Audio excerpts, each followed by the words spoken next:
ಜಗನ್ ಜೈಲಿನಿಂದ ರಿಲೀಸ್ ಆಗೋದಕ್ಕೆ ಕಾಂಗ್ರೆಸ್ ಜೊತೆಗಿನ ಇವರ ಮ್ಯಾಚ್ ಫಿಕ್ಸಿಂಗ್ ಕಾರಣ ಅನ್ನೋದೇನೋ ಸರಿ. ಆದರೆ ಒಂದು ವೇಳೆ ಕೇಂದ್ರದಲ್ಲಿ ಕಾಂಗ್ರೆಸ್ ಅಧಿಕಾರಕ್ಕೆ ಬಾರದೇ ಇದ್ರೆ ಆಗ ಪರಿಸ್ಥಿತಿ ಏನಾಗಬಹುದು? ಜಗನ್ ಆಗ ತಮ್ಮ ನಿಲುವು ನಿಷ್ಠೆ ಬದಲಾಯಿಸ್ತಾರಾ? ತಮ್ಮ ಮೇಲಿನ ಕೇಸ್ಗಳಿಂದ ಮುಕ್ತವಾಗೋದ್ರ ಬಗ್ಗೆ ಮಾತ್ರ ಯೋಚನೆ ಮಾಡ್ತಾರಾ? ರಾಜಕೀಯ ವಿರೋಧಿಗಳ ಜೊತೆ ಕೈ ಜೋಡಿಸ್ತಾರಾ? ಕಾಂಗ್ರೆಸ್ ಕೈ ಚಳಕವೋ ಏನೋ, ಸದ್ಯಕ್ಕಂತೂ ಜಗನ್ ಮೋಹನ್ ರೆಡ್ಡಿ ಜೈಲಿನಿಂದ ರಿಲೀಸ್ ಆಗಿದ್ದಾರೆ.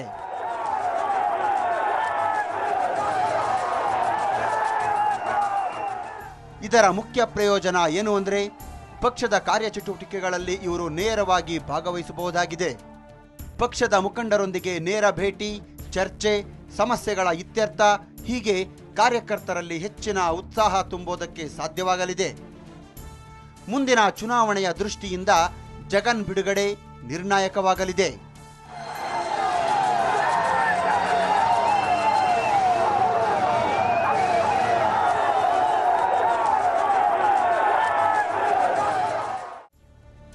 ಜಗನ್ ಜೈಲಿನಲ್ಲಿದ್ದಾಗ ನಡೆದಿದ್ದ ಆಂಧ್ರದ ಗ್ರಾಮ ಪಂಚಾಯತ್ ಎಲೆಕ್ಷನ್ನಲ್ಲಿ ಜಗನ್ರ ಪಕ್ಷಕ್ಕೆ ತೀವ್ರ ಮುಖಭಂಗವಾಗಿತ್ತು.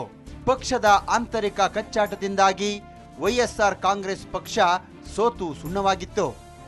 ಆದರೆ ಈಗ ಜಗನ್ ಕಾರ್ಯಕರ್ತರಿಗೆ ಲಭ್ಯವಿರೋದ್ರಿಂದ ಅಂಥ ಸಮಸ್ಯೆಗಳು ಉದ್ಭವಿಸಲ್ಲ ಅನ್ನಲಾಗ್ತಿದೆ. ಜಗನ್ ಅತ್ತ ಈಗ ಗಮನ ಹರಿಸಬಹುದಾಗಿದೆ.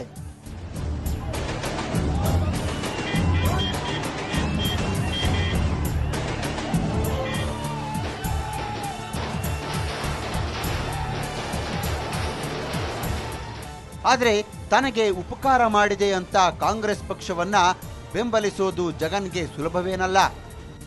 ಯಾಕಂದ್ರೆ ರಾಜ್ಯ ವಿಭಜನೆ ಮಾಡಿದ ಕಾಂಗ್ರೆಸ್ ವಿರುದ್ಧ ಸೀಮಾಂಧ್ರದ ಜನ ಕುದೀತಿದ್ದಾರೆ. ವೈಎಸ್ಆರ್ ಕಾಂಗ್ರೆಸ್ ಕೂಡ ಇದುವರೆಗೆ ಕಾಂಗ್ರೆಸ್ನ ಈ ಕ್ರಮವನ್ನ ಖಂಡಿಸಲೇ ಬಂದಿದೆ.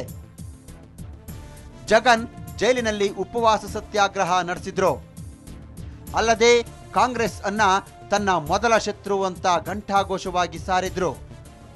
ಈಗ ಜಗನ್ ದಿಢೀರಂತ ರಾಜ್ಯ ವಿಭಜನೆಯ ಬಗ್ಗೆ ತನ್ನ ನಿಲುವು ಬದಲಿಸಿದ್ರೆ ಜನ ಇವರನ್ನ ನಂಬ್ತಾರಾ ಅನ್ನೋದು ಇಲ್ಲಿನ ಪ್ರಶ್ನೆ. ತನ್ನ ಸ್ವಾರ್ಥಕ್ಕಾಗಿ ಜಗನ್ ಕಾಂಗ್ರೆಸ್ ಜೊತೆ ಡೀಲ್ ಮಾಡಿಕೊಂಡಿದ್ರೆ ಅದನ್ನ ಪಕ್ಷದ ಕಾರ್ಯಕರ್ತರು ಬೆಂಬಲಿಸ್ತಾರಾ, ಜಗನ್ ಜೊತೆ ನಿಲ್ತಾರಾ ಅನ್ನೋದು ಸದ್ಯದ ಪ್ರಶ್ನೆ. ಯುವ ಜನರ ನಡುವೆ ಹಾಗೂ ಕೆಲವು ಜಿಲ್ಲೆಗಳಲ್ಲಿ ಅಪಾರ ಜನ ಬೆಂಬಲ ಹೊಂದಿರೋ ಜಗನ್ ತನ್ನ ಬೆಂಬಲಿಗರನ್ನ ಹೇಗೆ ಒಪ್ಪಿಸ್ತಾರೆ ಅನ್ನೋದರ ಮೇಲೆ ಇವರ ನಿರ್ಧಾರದ ಸಕ್ಸಸ್ ನಿಂತಿದೆ. ಆದರೆ ಜಗನ್ ಕಾಂಗ್ರೆಸ್ಸಿಗೆ ನಿಷ್ಠವಾಗಿರ್ತಾನೆ ಅನ್ನೋ ಗ್ಯಾರಂಟಿ ಇಲ್ಲ. ಯಾಕಂದ್ರೆ ಕೇಂದ್ರದಲ್ಲಿ ಮುಂದೆ ಯಾವ ಸರ್ಕಾರ ಬರುತ್ತೋ ಅದರ ಮರ್ಜಿ ಕಾಯೋದು ಜಗನ್ಗೆ ಅನಿವಾರ್ಯವಾಗಬಹುದು. ಒಂದು ವೇಳೆ ಕೇಂದ್ರದಲ್ಲಿ ಎನ್ಡಿಎ ಸರ್ಕಾರವೇನಾದರೂ ಬಂದ್ರೆ ಜಗನ್ ಕಾಂಗ್ರೆಸ್ಗೆ ಕೈಕೊಟ್ಟರೂ ಆಶ್ಚರ್ಯವೇನಿಲ್ಲ. ಇದನ್ನ ಅರಿತೆ ಜಗನ್ ಸೋದರಿ ಶರ್ಮಿಳಾ ಹಾಗೂ ಇವರ ತಾಯಿ ವಿಜಯಮ್ಮ ಈಗಲೂ ಕಾಂಗ್ರೆಸ್ ಮೇಲೆ ಟೀಕೆಗಳ ಸುರಿಮಳೆಯನ್ನೇ ಸುರಿಸುತ್ತಿದ್ದಾರೆ. ಈ ಮೂಲಕ ತಮ್ಮ ಆಯ್ಕೆ ಮುಕ್ತವಾಗಿದೆ ಅಂತ ಪರೋಕ್ಷ ಸಂದೇಶ ರವಾನಿಸಿದ್ದಾರೆ. ರಾಜಕೀಯದಲ್ಲಿ ಯಾರು ಪರ್ಮನೆಂಟ್ ಮಿತ್ರರಲ್ಲ, ಯಾರು ಪರ್ಮನೆಂಟ್ ಶತ್ರುಗಳು ಅಲ್ಲ ಅಂತಾರೆ. ಸದ್ಯಕ್ಕೇನೋ ಆಂಧ್ರದಲ್ಲಿ ಕಾಂಗ್ರೆಸ್ ಹಾಗೂ ವೈಎಸ್ಆರ್ ಕಾಂಗ್ರೆಸ್ ಮಧ್ಯೆ ಮ್ಯಾಚ್ ಫಿಕ್ಸಿಂಗ್ ನಡೆದಿದೆ ಅಂತಿದ್ದಾರೆ. ಆದರೆ ಮುಂದಿನ ದಿನಗಳಲ್ಲಿ ಇದು ಎಂತಹ ತಿರುವು ಪಡೆಯುತ್ತೆ, ಏನೆಲ್ಲ ರಿಸಲ್ಟ್ಗೆ ಕಾರಣವಾಗುತ್ತೆ ಅನ್ನೋದನ್ನ ಕಾದು ನೋಡಬೇಕಾಗಿದೆ. ಇದೇ ಈ ಹೊತ್ತಿನ ವಿಶೇಷ. ನೇರ, ದಿಟ್ಟ, ನಿರಂತರ ಸುದ್ದಿಗಾಗಿ ನೋಡ್ತಾ ಇರಿ ಸುವರ್ಣ ನ್ಯೂಸ್.